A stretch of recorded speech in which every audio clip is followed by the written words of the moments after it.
All right, Shalom. Shalom. You know, first and foremost, like always, want to start off by giving all praise and glory to Yahweh, Ba'ashem Yahushai, Ba'ashem Rekah Kadash. The honors to the apostles and elders at Great Millstone who rule well, and sincere salutations to all you Pushers worth in truth and sincerity. You know, this is the brother Ayak. We both from the Great Millstone, Arizona camp out here. Lord willing to bring another edifying lesson to the Akim, man, to the brethren, all right, to the hopeful members of the elect. Okay, and right now, you know, just the topic is going to go into basically these hunger stones that were found out there in this river. Okay, I got it queued up right here. So basically it says that the recent droughts in European once again made visible the hunger stones in some Czech and German rivers. These stones were used to mark desperately low river levels that will forecast famines. Okay, and this is the spirit that the Lord's bringing to the earth. You know, the scriptures in Amos, I think Amos 4 talks about that two cities shall go to one city to seek the water, man. Okay, because there's going to be a lack of water. There's going to be a lack of food. There's going to be a lack of your day-to-day necessities, man. You know, your staple foods. We've seen all these prices soar up, man. So, you know, we're in a very high time, and these are the warnings that the Heavenly Father is giving us, man. Okay, so it says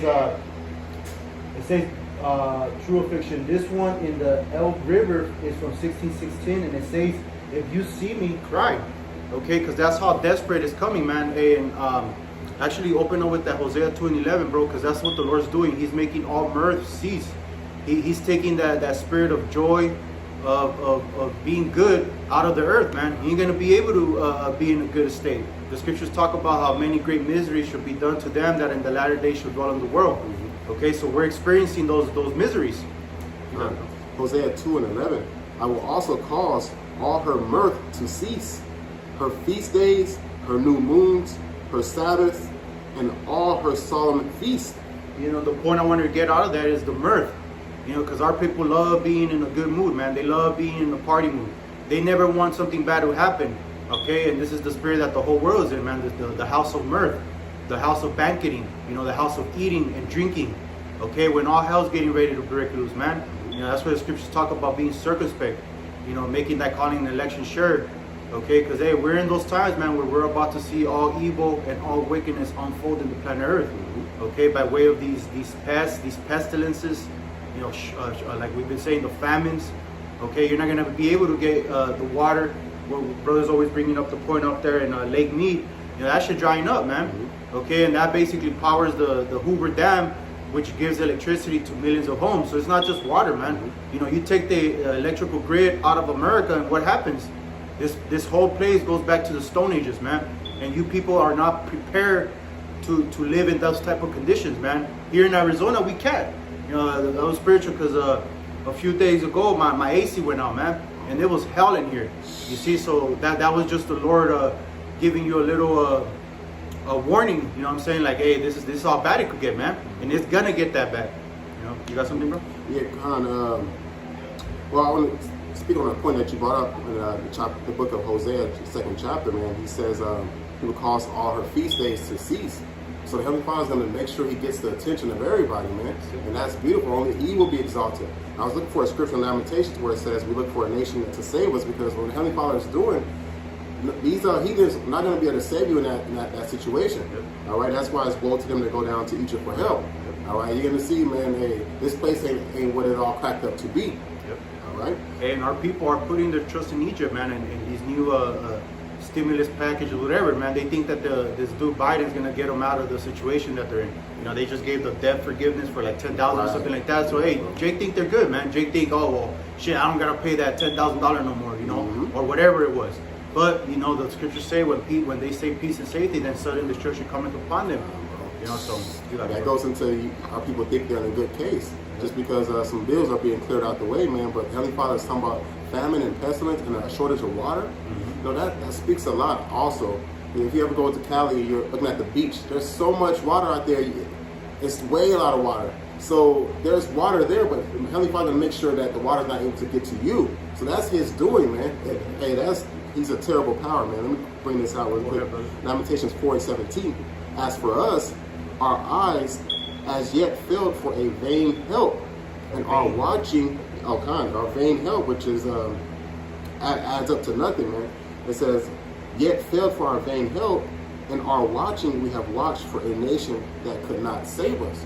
All right, the Heavenly Father is visiting this world. He's ready to judge the nations. So if the nations are being judged, you can't help the nations. The nations can't help you. This is the Heavenly Father getting busy, man. That's it, bro. And I got that Isaiah 31:1. So it says, woe to them that go down to Egypt for help and stay on horses and trust in chariots, because they are many, and in horsemen, because they are very strong. But they look not unto the Holy One of Israel, neither seek the Lord, man. And right now we're supposed to be in that Isaiah 55 spirit, man. You know, we have to get this bread, get this water, you know, this oil, man. And this is all likened unto the wisdom of the scriptures, man. Okay, it's a high time more than ever to seek ye the Lord, man. Okay, while he is near, while he may be found. Okay, because there is a censoring of videos. You know, brothers' pages getting pulled down. Our camp page just got like a bunch of strikes out of nowhere, man. So Esau's doing his job, because that's the time that we're in, man. It's his time to shine, and it's our time to, you know, for the most part, 2/3 of our people to suffer, man. You know, a high time of suffering is coming to the earth. Okay, and it's gonna play out with these plagues that are coming, man. You know, you got a precept, brother? Yeah, kind of. Get your precept. Because we're talking about our people being thirsty, man. This is Isaiah 65 and verse 13. All right, let me grab that. It says, okay, verse 12. It says, we start Isaiah 65 and 12. Therefore will I number you to the sword, and ye shall bow down to the slaughter, because when I called, ye did not answer. When I spake, ye did not hear. All right, you ignorantly are being dumb, because you seen the prophets on the highways and hedges. You drive by thinking that it's a show, it's a circus. All right, it says, when I spake, ye did not hear, but did evil before mine eyes, and did choose that wherein I delighted not. All right, which is covering of a spirit, but not of the spirit of the Most High. You're in that American pride spirit. But this is the point, verse 13. Therefore thus saith the Lord power, behold, my servants shall eat, but ye shall be hungry. Behold, my servants shall drink. All right, we're talking about that drink. My servants will drink, but ye shall be thirsty. Yep. And that's going to happen globally, man. You know, the whole earth is going to be in a state of chaos and turmoil. Okay, because this devil, the Edomite, he's creating the perfect storm, so to speak. You know, by the hand, of course, of Yahweh Bashem, Yahweh Shai on the left-hand side, man. You know, everything for the perfect, well, like the scriptures say, Jacob's trouble, man. That is being orchestrated right now as we speak, man. Okay, and they're using the environmental cause, these you know, save the earth, you know, because Esau's the devil, man. He's going to use craft with everything. So he's playing into the mind of you people, man, and thinking that, oh, if we cut back on if we start eating insects and shit, you know, we're going to help the earth. You see, but they ain't going to do it, man. They're going to be living it up. You see, but they're creating this perfect storm, like I like calling it, man, which is going to develop into Jacob's trouble, man. And we're in those times, man. We're in a high time, you know, like we keep saying, to seek the Lord, man. You see, because hey, the window's closing, man. The window of mercy, the door of mercy is close, is fastly approaching, man, and closing. You know? And to back you up, man, it reminds me of 2 Corinthians 2:11, and we are not ignorant of Satan's devices. So you're talking about a water shortage. I wouldn't be surprised if the so-called white man, you saw Edom, say, okay, the water is shortening, but we have some extra water right here. If you want to get this water, you're going to have to do this, that, and the third. And that's what they're going to do, bro. They're going to use leverage. You know, they're going to use your basic necessities as a leverage for you to accept their agenda, man, their system. You see, can't even say the word because they'll flag your video, bro. You know, I got a video taken down by bringing how they're trying to get the people used to putting those things inside little children, man. You know, the brother posted the video. I did a video on that, and they flagged it real quick. You see, because they don't want no opposition for what they're trying to push right on the earth, man. You see, but they're going to have it regardless of what they want, because the prophets are out there, man. And the scriptures say that the prophets are not going to hold their peace day or night till Jerusalem be made a praise on the earth. You know, so I got this quick one right here, Isaiah 44 and 27. That saith to the deep, be dry, and I will dry up thy rivers. That saith of Cyprus, he is my shepherd, and shall perform all my pleasure. Well, the point being that the rivers are going to dry up, man. You know, you're seeing the Nile dry up. You're seeing a lot of these prophetic rivers. They're drying up. You know, like we mentioned, Lake Mead and countless other places on the earth that are drying up of water. And if it's not drying up of water, you're getting too much water. You see, because floods are coming, the tempest is coming.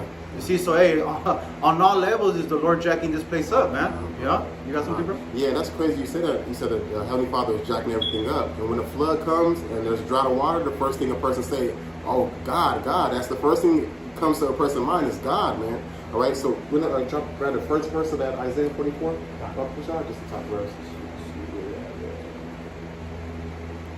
No, you have to win up. I should have said something. Man. Just the first verse. This is Isaiah 44 and 27. 1. Oh, 1? Okay, so I like it. 44 and 1. So it says, "Yet now hear, O Jacob, my servant." Okay, there's the point.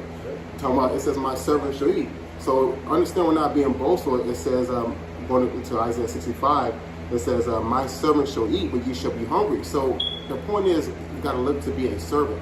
All right? And it says, "My servant shall drink, but ye shall be thirsty." So that's going to determine who's actually serving and who's not, man. It says, "My servant shall rejoice, but ye shall be ashamed." So now is the high time to wake up, like the brother was saying, man. Just try to learn how to serve, not always just serving your own belly, man. You know, because it's a lot of distractions out here for sure. All right, but the truth is out here in the midst of all those distractions. So you're not going to have an excuse. "I'm too distracted." No, that's not going to work. Nope. Hey, that's beautiful you said that, because right here it says, "Thus saith the Lord that made thee, and formed thee from the womb," back in Isaiah 44 and 2, "which I will help thee, fear not, O Jacob my servant, and thou Jeshurun, whom I have chosen." You know, so hey, fear not, man. You know, these things have to happen for us to receive the kingdom, and we have to go through the straight and narrow path, which includes all these miseries, man, in the world. And we're gonna witness all this, man, but we have to have the faith that we're gonna be delivered from them. You see, that's what the Lord's seeking in the earth when He comes back, man. Shall I find faith? You know, and He is gonna find it, man. It's gonna be found within those men, every sanctuary throughout the world that's pushing this word, man. You know, at all high time. You know, we're in the time of the turn up, man. Like Apostle Hart coined this year. You know, and we're seeing things turn up. We're seeing everything unfold that the prophecy says will be unfolding in the latter days, man. So we have that confidence, man. We have that faith booster that, you know, everything that the Lord said was going to happen is happening. You see, the Most High is not a man that He should lie. You see, the Most High is not like these men in the world, man, that you're accustomed to hearing. These politicians and these presidents and shit, that all they say is lies. Nah, you're dealing with a power that speaks nothing but the truth, man. And He's going to make His words be true. You see, so if He said that there's going to be a famine in the earth, you're going to have a famine, bro. If He said that there's going to be missiles flying from one part of the earth to another part of the earth, that has to happen, man. You see, and we're witnessing all this happen. That's why the armies are building themselves up. You know, Brother Tazabah posted that article, you know, going into how the Russians are developing super hypersonic missiles, and they're testing them out there in the Ukraine, man. All this is happening because the Lord's opening His armory, man. You know, and part of the armory are these plagues. You know, if you could grab a 2nd Ezra 16 and 19, brother. Unless you have a precept, get your precept. 16, 19. Yeah. This is 2nd Ezra chapter 16 and verse 19. It reads. Okay, it says. Start at 17, brother. 17. Okay. 2nd Ezra chapter 16, verse 17. Woe is me, who would deliver me in those days? See, and that's how bad it's gonna get, bro. It's gonna get real bad before it gets good.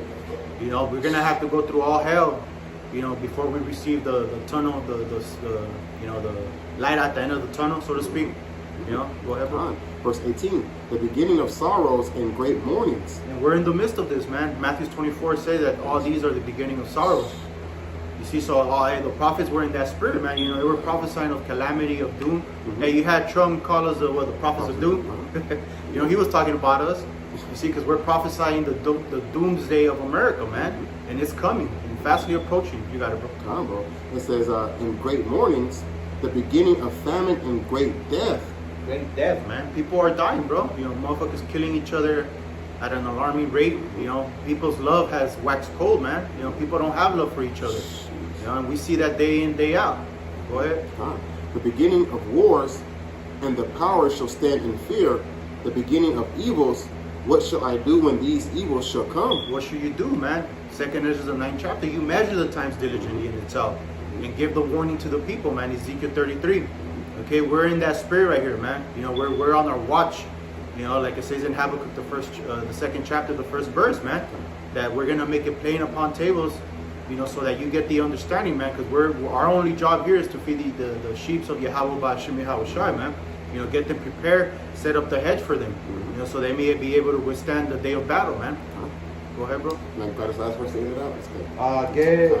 Get verse 19 and we'll close out with Okay, that. verse 19. All right. It's 2 Ezra chapter 16 and verse 19. This is, behold, famine and plague, tribulation and anguish are sent as scourges for amendment. And that's what the Lord's doing. He's sending these things so that you could get yourself right, man, so you can fear Him. Okay, and for most of our people, man, they're just gonna keep doing evil, keep doing wickedness, and these plagues are gonna take them, you know, by force. That's true. But you know, That's true. you got anything to say, bro? No, that's the warning. You know, the Heavenly Father says, give them warning from me. So it's simple, cut and dry. We don't need a damn mascot or anything. Nope. You know, but that's it. And hey, the effects are on the earth, and we're witnessing, man. So hey, let's keep the faith, man. Keep fighting, and hey, Lord willing, this was edifying. We want to give all praise and glory to Yahweh, Ba'Shem Yahweh Shai, Ba'Shem Kadash. Double honors to your apostles and elders at Great Millstone who rule well, and salutations to all you Akim Christians worth in truth and sincerity. Shalom. Shalom.